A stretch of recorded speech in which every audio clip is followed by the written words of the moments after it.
Hello, everybody. Welcome to Let's Talk Landmark. This is episode 2. We're here. I'm here with my guests today, my co-hosts, Devlin, Tinma, and we've got Pantera here today. Yes, excellent. We're going to talk about Landmark, and we're here. I'm here with my guests today. Oh, sorry. Oh, I hear myself. My fault. Brilliant. My bad. Brilliant. All right. So, I'm waiting to see, are we live? Hey, there we are. All right, hello, everybody. Man, glad you could join us. Glad you stuck around. We're going to talk about Landmark. We're going to talk about the Q&A thing that was on Friday. Talk about some of the things that, well, been wanting to talk about for a while.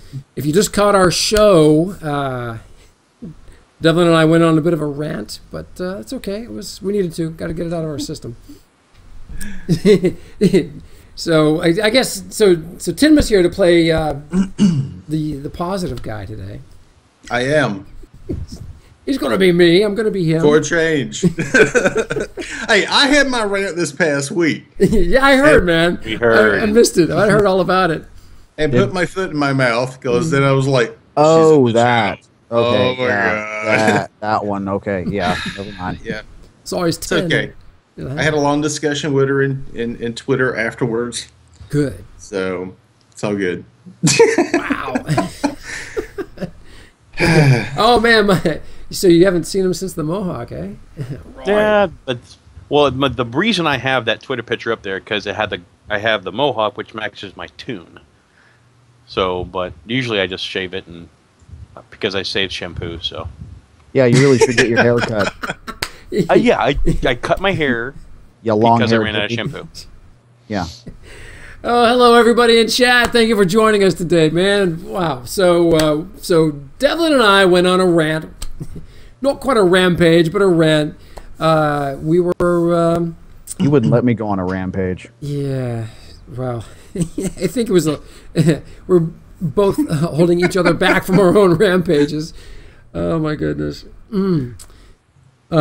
So the Q&A on Friday, you know, they did cover a lot of questions. There were a lot of questions that did not get addressed. I think the most obvious thing, and this came up during our show earlier, was that while we know and love these folks very much, they seemed a little bit uncomfortable doing the answering questions. Like they just weren't sure how much range they had, how much freedom they had to respond to stuff, and I don't know. It was just there was that sense, and you know what? I thought it was just me. Devlin thought it was just him. Turns out it was most of the people in our chat kind of confirmed that. Yeah, they got that sense too. So yeah. Hello everybody. So first up is So someone was, during our show, someone said that Dave has been anointed the new director of Landmark and EverQuest Next. And for me, I mean, come on. I mean Terry. Terry. Duh. Did I say Dave? Yeah. Yeah, you said that. All right. So Terry's the guy in charge now. And that wasn't clear to me when I wrote my questions and even during the show, even though he sat in the middle of the table. So I think because there's that uncertainty, if I'm feeling uncertainty, then there's got to be a lot of other people feeling that too. And my hope is that Smedley has another Q&A for these outfits, for the H1Z1 group and for the EverQuest Next and Landmark group soon, and that he participates in the one for EverQuest Next Landmark.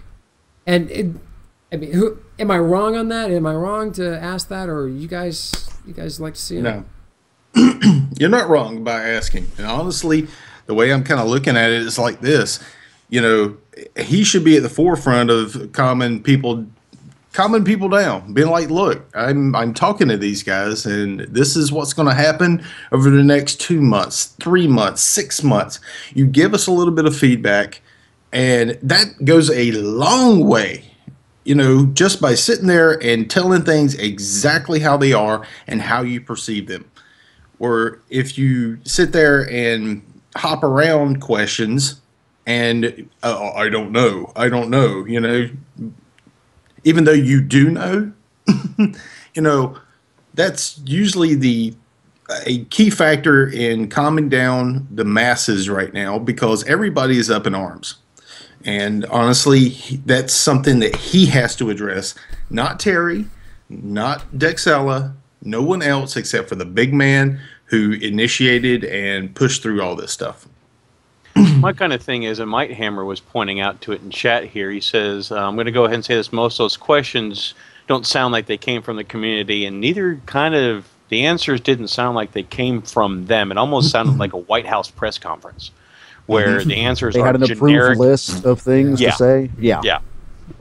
And it just didn't feel like, when we go to a Landmark Live and we're doing it, because I did catch some of it. I said I didn't watch it, but I did catch some of it. It just was so generic, and I actually turned it off. I was like, I don't care. There's nothing I don't know here, except for the story bricks thing. So, And like what Timma was pointing out, I mean, a lot of what they say. You can't leave something to read between the lines. You have to be very, very direct and very deliberate about these kinds of things. That's why it wasn't the Q&A session. It was Landmark Live when Rosie and Terry were doing, and I typed right there in chat, can you just say that both games are still going, just so we can stop all the naysayers about the games not going? And then immediately they said, yes, both games are continuing on. That's the kind of direct answers we need as far as things like this goes. And I don't mean that like we need them because we're players and we deserve them. No. We have invested interests in these games. We need to know, especially with all the we all paid to be here on right now. Yeah, we're all paid to be here. And it's very important that we have direct answers like that. It just is. I think us being around as long as we have, I mean, I'm going on almost a year doing streaming, for this game. No other game, just this game. And, when you have people that are sticking around and, really have a major investment in the game, whether it be stuff that I do in the game or the associations and friends that I have around me, when those are all things that I value on like this with a scale, because I can feel it. And I have to be right back. Okay. Well, I mean, obviously, a lot of us, most of us are here because of the community. We love this game. We came for the game and stayed for the community. It's unlike any that I've been involved in before. Devin and I talk about this all the time. Pantera too. I'm a huge EQ fanboy. Always have been. Been playing the game. Started in early 2000, and I saw that Devlin. Well, over the weekend, Devlin sent me a link for the co-optional podcast. Okay, looked at it. He's not muted. We'll come up here and I show them, and they'll go from there. All right. Whoa. Who's in your house there? What you got going on? Man. What's he there to do? Do you have to have a cleaner? Crap. Roy live television, everybody, love it. All right, we're talking about community. Timma, while you're up, they walk man. out with a carpet. We came for Landmark, stayed for the community, and the party. The after party's good too. But wow, so what? So watch the co-optional podcast over the weekend that Devlin sent me, and man, they talked about Landmark and EverQuest Next, and to get kind of a raw, unfiltered perspective, especially from Coalition Carnage, was refreshing and alarming at the same time. Talked about how Landmark is just not on anybody's radar out there on Twitch. Now it's on our radar, on our community's radar, but our numbers for our show tend to never go over, much over 100 when we're broadcasting, and I see that for most of the streamers. Seldom that they go over 100 consecutive simultaneous viewers. except for the SOE sponsored events like Landmark Live and the Q&A thing. Now that Q&A, it had over 1,200 viewers, simultaneous viewers, if I'm not mistaken. At one point, yeah. Yeah. H1Z1. I saw it. Anybody else watch the H1Z1 Q&A? No. About 5-10 minutes of it. Okay. It was about 15, Yeah. 16,000. Huh? About 15, 16,000. 100 or 1,000? 1,000. Simultaneous viewers? Holy over 9,000.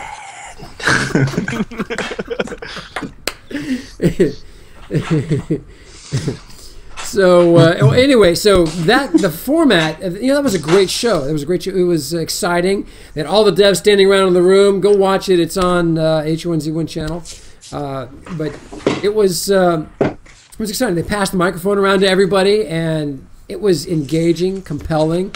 Got to see people that we don't normally see. They got to field questions that. It was moderated. One guy moderating it. He was off camera, and then Smedley sat in the middle of the whole thing. And I was hoping that the EverQuest Next Landmark one was going to be the exact same format, and it was not. Tim, what are you doing? What is he doing? I know. Oh man! Please Are you send sketching Geo? help. He's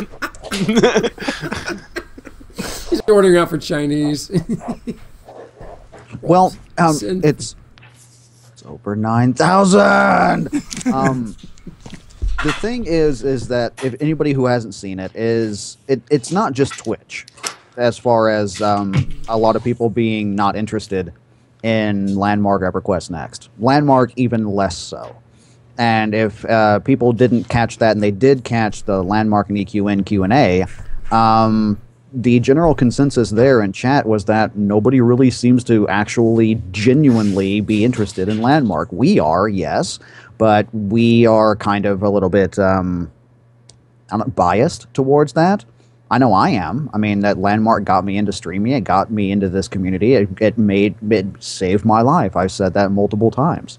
And the issue here is that as far as like gaming is concerned, as far as interest is concerned, general interest, it's just not there for these games. Most of it is around EverQuest Next. And the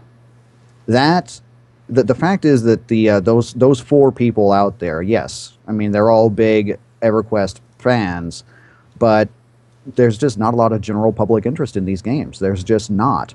And something like that Q&A session was supposed to help fix that kind of thing, but it didn't.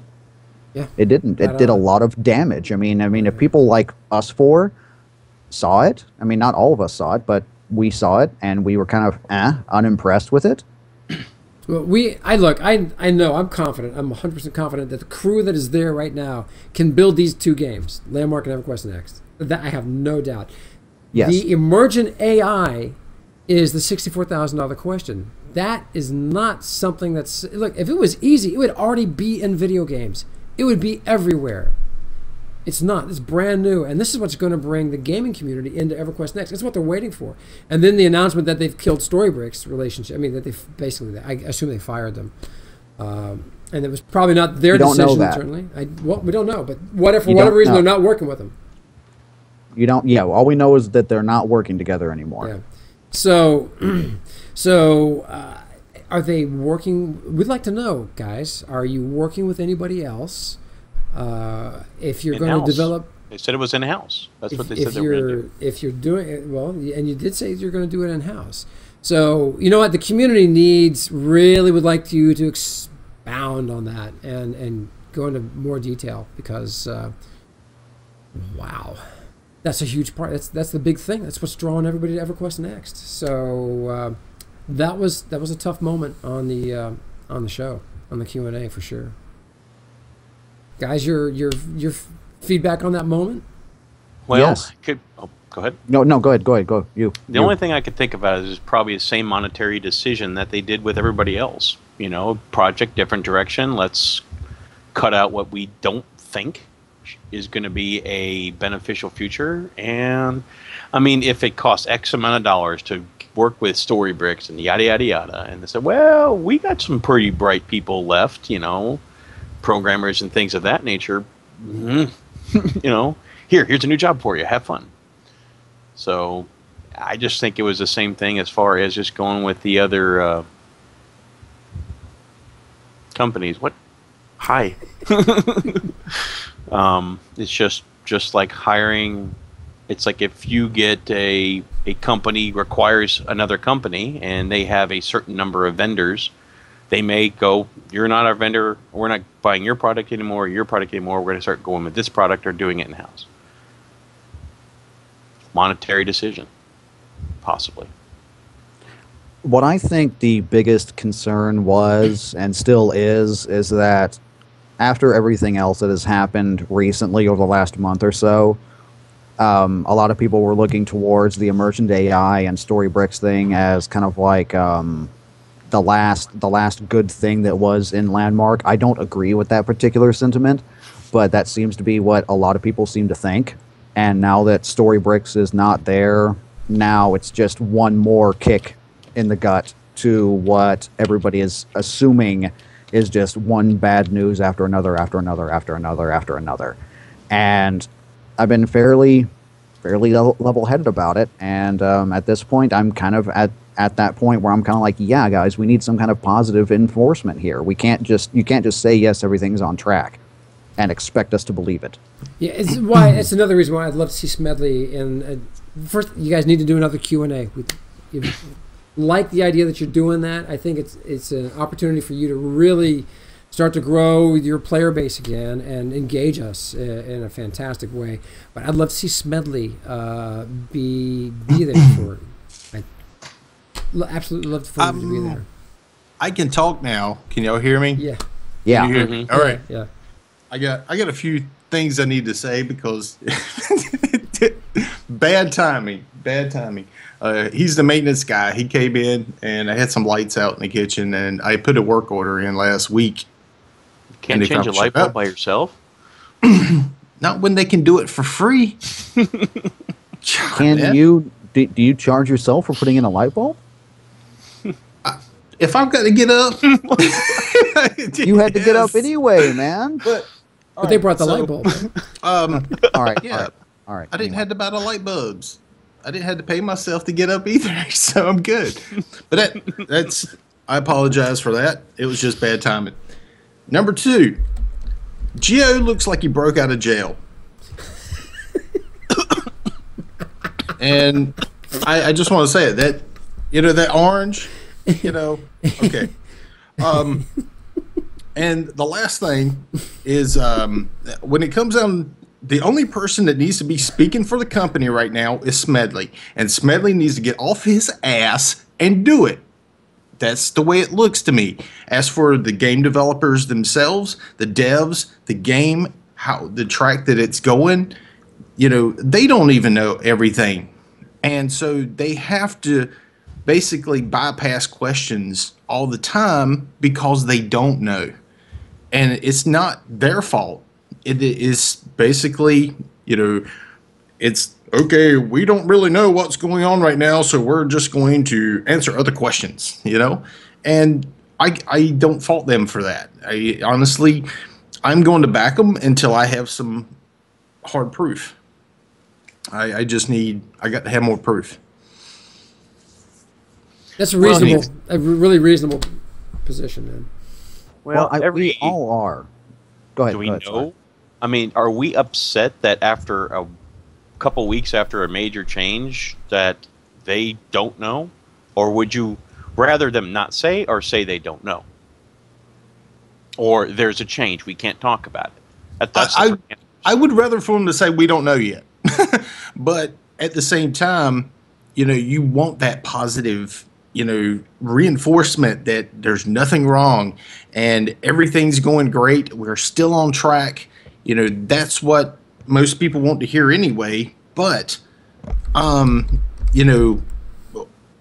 think our investment in the game itself is making us want more information, because we have people who are, hardcore into the forums and stuff, which I go in there like once a month, you know, and look, because I don't even want to hear their crap anymore in the forums. You got the people over in Reddit. Now, if y'all know anything about Reddit, it's Enough said. there is no holds barred over there. They can say whatever they want, whenever they want, and there is no consequences. Then you got Twitter, which you're limited to 140 characters. And how many characters does it take to tell somebody to go F you? So, you know, not as many people use Twitter because of that. But, you know, it still kind of boils down to not having all the information. And I think it's just a waiting game right now, but it's up to Smedley to calm the fears of the players, not the developers, not the, you know, not the senior producers, you know, not their janitor, you know, none of those people. I could care less. Yeah, the concern comes from a change in leadership, and what happened is Dave's gone, and no one filled that spot. There was no apparent leader. No one, you know, Smedley didn't come in and fill that spot, which was his job as president of the company. The fair thing would have been for them to say we don't know, rather than pretending like they just don't want to acknowledge that they don't know. That would have been fair. I would have been okay with that. I'm okay with I don't know. I'm not okay with deliberately not answering if you know or not. Mm-hmm. And that's what they did. Yeah. Well, it's like I said, it's just like I always mentioned earlier, like a press conference kind of thing. In this case, it's not like we're sitting there in front of them asking questions like a reporter and just saying I can't comment on that. Basically, they just were able to pick and choose kind of things, probably type out the answers they had beforehand. Well, it's this kind of goes up to what I was talking about with Gio and Devlin before, that, you know, everybody's asking questions up there, and you know, there's streams of text going up like this. And if you ever notice, they always answer one-liners. You know, anything that's about the half size of a sentence. They rarely ever grab anything that's about this big in the chat. Okay? Just because it's something that has to be eye-catching. It has to pick it up. And always the short questions like, where's my pony? Why do I don't have a, you know, this, that, and the other or something? And they always end up grabbing, you know, the short questions, something that they know that they can probably eat away 10 minutes on, even though the question was only about like this big. There were so many great questions that got posed on the forums and elsewhere that could have been addressed during that time that was squandered by talking about a pony and the milkshakes. Come on. Milkshakes. Yeah, voice of the art. Really, it was a wasted opportunity, and they need to. It wouldn't have been so much of a wasted opportunity if the entire stream was not only 45 minutes long. Yeah. They wasted a fair majority of that time wasting their time. They wasted their time. They wasted our time. If they would have addressed those questions amongst other pertinent and relevant information that players in the community have asked, and people, we have questions that they wanted us to ask questions, but the ones that they picked and they chose to answer previous to that, yes, I'm okay with them picking and choosing. But I will put a challenge out there. I will put a challenge out there. If they will respond to me, I want Smed on the show. Let us pick the questions and have him answer it. Not them picking the questions, picking the answers. I'd rather have us asking the questions instead and get some real answers out of it. But that's my challenge to Smed, to come here on this show right here. It'd be great to have him. Absolutely love to have him. I mean, I've followed Smed for a long time. I mean, ever since we started, EverQuest. So. Yeah. All right. I was looking at a comment here by Kelvara. So he says, I think people fail to realize that this is the first attempt from any gaming company in development of a game that the community is included in. Well, yes and no, but it's the first time it's been done where social media was such a major component of it. So it's taken on a life of its own. Devlin, take a moment and tell us about your experience with Minecraft, because that was similar model. You bought your way into the alpha. The community was involved in the development of the game. Slight correction on that. Yeah, okay. I was given an alpha key by my brother. Okay. But I was there very early on. He was there from the beginning. So I heard all about Minecraft all straight from the beginning. And people had really good ideas. And a lot of it was the game itself was not ready for certain ideas to be put into place. And a lot of it was just really strange things that they just wouldn't add into the game. And we still, to this day, I mean, last I checked in on Minecraft, which was many, many moons ago, didn't have answers to why is not blank feature in the game. It makes sense within the context of the game. I mean, there's so much of those types of questions that they just glossed over as far as what is going on in Landmark is concerned. And I mean that objectively speaking. I mean, I'm not here because I'm an EverQuest fan. I'm not here because I'm a builder fan. I'm here because I objectively like the game. Mm-hmm. And I can look at questions objectively and see, okay, so this question posed by this user is very self-fulfilling. They want to know when this feature is in because that's what they want. And that's not bad, but within the global scheme of things, it doesn't really matter. So that you got your alpha key how many years before Landmark did their alpha thing? 5. Or however long Minecraft was around for. I have been involved in one way or another in Minecraft ever since it went public. So the model that Sony took when they did this was not new. I mean, they were following the lead of a game that they were trying to take a thing they're trying to take to the next level and do something that no one had ever done before.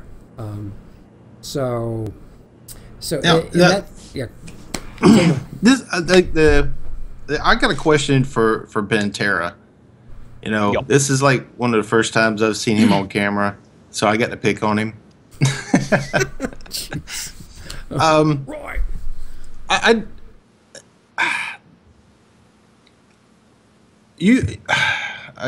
That's not even the right words. I can't even say that is the right words. If there was something that you would change about the way the game is going right now, what would it be? As far as development, as far as just in general, anything? Anything. Anything, more capital. More capital, more advertisement, interest. Find some way to get the interest, try to find some way to get people into it. And me and Gio talked about this when Columbus Nova, it's like how much in capital, what do you say, 14 billions or whatever? Money, good. Put money in game. Make work, make things faster, you know, because all this capital, we should be starting to see things happen on a much quicker scale, you know, bugs and, you know, withstanding. So that's what I'm looking for, is a quicker response. If they don't tell me anything, whatever. If I know it's going to happen because I know they have the backing for it, that's what I would change. And Gio, what about you? Yeah, well, look, man, the number one thing is they need a director. You need a director. It's a program in the corporate world. That's a program manager. And when you have a large project, I mean a large project, you have a director/program manager who's in charge of the vision, the direction, the business plan, manages all the teams that work on that project. All the managers of those different teams report to that person. That person reports to the executives. So that it's like a junior level executive job. It's absolutely essential for a project of this size and magnitude and importance to have a director/program manager, not a project manager. You've got all your team leads, the team managers, even people that run maybe 2 or 3 teams. But you got Landmark and EverQuest Next, 2 separate products, and they need to put someone in that position who's controlling, who's managing the business plan. He's managing those teams to meet those goals and objectives, because ultimately this thing's got to start making money, and it needs to meet those timelines so that well, it's a business, guys, just flat out. So that role with Dave gone, that role is not filled. All right. I know Terry's the guy in charge right now, but that role is still not filled. And so it's Smedley's job as president of the company to step in and fill that until someone, a director level person with director level skills, program management skills, is found to replace that. Dev? What would I change? Yeah. Dude, I don't know. I have no idea. That's too open-ended of a question. I can't answer. I can't answer that question. I mean, I literally can't. I mean, if I could wave a magic wand right now and fix any one particular thing in the game, I tend to agree with Pantera. More money going into the machine produces more stuff coming out of the machine. It's simple. It's not nearly that simple, but I mean, if I could just fix one thing in particular, that's what I would do. Okay. Now here's something. Being a different side, so more money into the machine. So did Daybreak, or Columbus Nova, sorry, did they intend to buy things like H1Z1 and EverQuest Next, and they go, well, EverQuest or Landmark is a side effect to Next. Agreed? It's a side effect. It was a little pet project. Well, it started that way. In construction, yes. In technical terms, yes, it began with Next. But it's got to the point now, I honestly see it as a separate entity. I don't see it as part of it anymore. I wish the community agreed with you. Do you think Columbus Nova feels the same way you do? Probably not. It's still to them, to me, I think to them as a side effect. It's just a game or a project used to develop the tools for another game. It's like a beta of an alpha. It's like, we're not even done with this one, and we're using those to build this one. Mm-hmm. Kind of thing. So it's still being that in mind. It's like, what is the future then? If that's the way if they think, are they going to say, we're spending X amount of dollars on Landmark, we could spend all that and just